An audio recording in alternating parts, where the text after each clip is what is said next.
প্রথমে শাশুড়ি দিয়ে শুরু করি। আমার মাইকের আওয়াজ যে ঘরগুলাতে যায়, আমার শাশুড়ি মাদেরকে বলবো, বউদের উপর অত্যাচার করবেন না। ছেলেরে প্রশ্ন করে, তোর কাছে তোর বউ বড় না আমি বড়? আছে না নাই?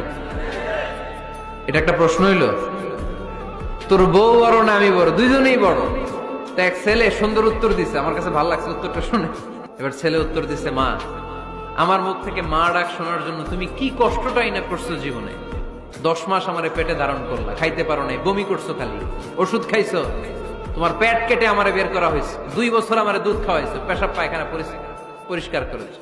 বয়স যখন 3-4 তখন তোমার আমি মা ডাকছি। এই মা ডাকটা শোনার জন্য তুমি এত কষ্ট করছো। আর আরেকবারের মাইয়া এই ঘরে আইসাই তোমার মা ডাকা শুরু করছো। যেই মেয়েটা তোমারে মা ডাকে সে আমার আপন হবে না কেন মা?